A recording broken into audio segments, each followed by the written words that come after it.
Hey everyone, it's Kai from Kool Collectibles back again for another review. This time it's the Hot Toys MMS316 First Order Stormtrooper Squad Leader. For all your 1/6 scale figures and more, click the link in the description below to head on over to Sideshow Collectibles. They ship worldwide, so definitely check them out. Alright, straight up front and straight out of the box, I've got to say, first impressions, a newer figure and a newer design is not always equate to a better figure. I've got to say the Hot Toys Classic Stormtroopers, in my eyes, are a far better figure than this First Order Stormtrooper. And I'm assuming the regular First Order Stormtroopers are pretty much the same except for the pauldron here. And overall the figure, I mean, to me the figure is pretty much going to be a statue because the underlying rubber suit is just so restrictive that you're either scared of moving it or cracking the rubber or you know, all of those issues that we relate to that sort of material. So I'll just quickly go through the packaging. As always, the packaging is the standard black and grey sort of style.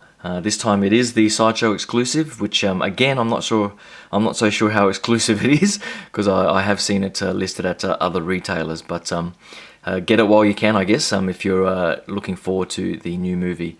So the cover art's not too great, but I do love the artwork that they're doing for the insert cardboard, and all of their Star Wars figures have very nice artwork, so I'm liking that. It comes with the standard instruction book, so nothing new there. I'll just get the boxes out of the way. The stand, so it's a departure from the other Star Wars figures that I've got from the original trilogy with the grate. I think from the detention bay or something like that. But this one I think is just the First Order symbol, I'm assuming. I'm saying First Order Stormtrooper. So the same sort of glassy clear plastic base, which is pretty scratch prone, so just be careful. It comes with two blasters. So this one here, which is I guess the new variant of the standard Stormtrooper blaster, and it is quite nice. I do like the white paint and detailing on it. I think this can come down. I haven't tried detaching that. It feels like it's well stuck, so I'm not going to try and snap that off. But it looks like it's got some hinges here, so I'm assuming it can rotate and not just have that flick down. But I'll probably give it a hairdryer trick or something just to warm it up before I try that again. But overall, with the sight and the paint application, it's a very nice blaster.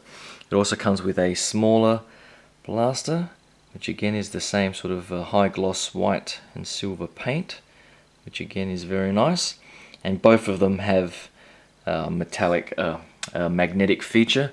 So instead of having the traditional gun holster, he has the thing on his thigh, and you just put it there and it sits there. So it is a pretty interesting touch with the larger one. I'm not quite sure how it's supposed to fit. There's some grooves and so on here, so I'm assuming it sort of fits below like that or something along those lines.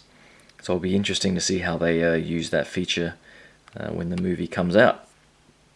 But that's pretty much all the accessories apart from the array of hands. So it comes with a very similar array of hands to the normal Stormtrooper, so a sort of wide open splayed look. I do prefer the classic Stormtrooper outfit again with the sort of black inner glove.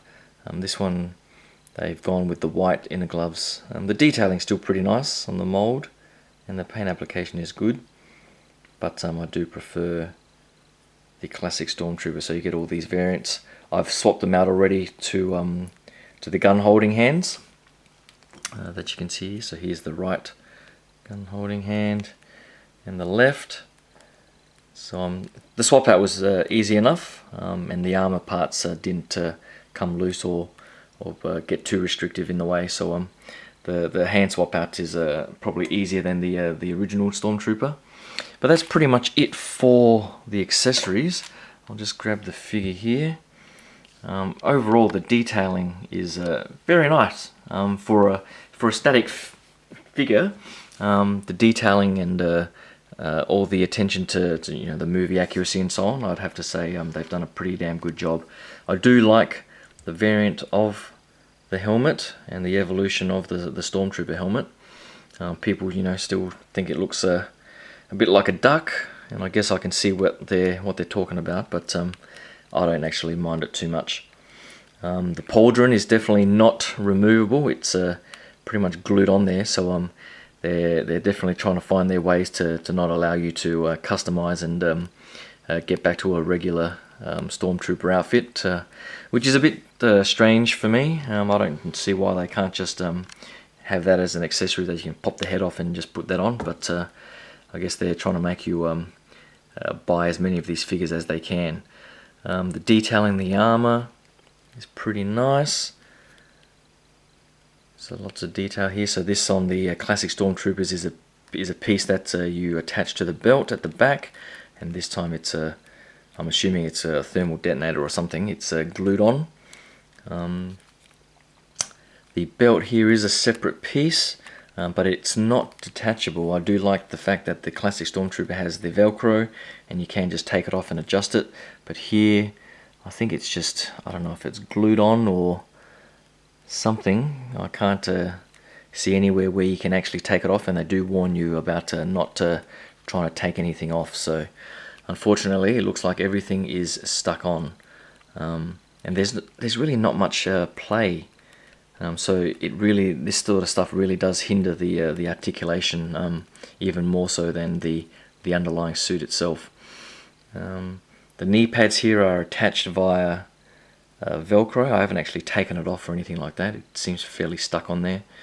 The ankles, a pretty good range of motion on the ankles, and I do like the sculpting and the sort of leathery texture that they have on the boots there. And I do like the sort of rubber soles too, which is a nice touch.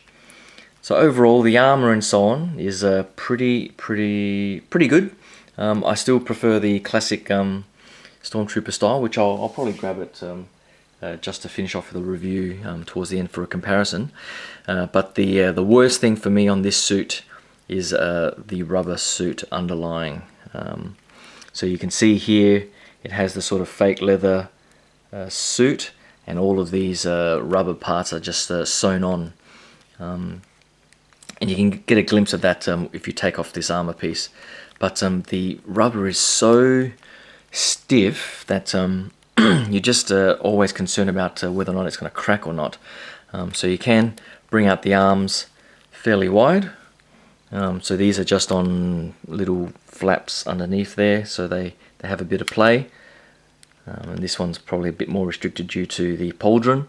But as you can see here, it's sort of stitched together with the fake sort of leather undersuit. And as you can see on mine, the rubber is already sort of starting to buckle under there. By default, that was the way it was, and you can't really move this armor piece to sort of fix that up.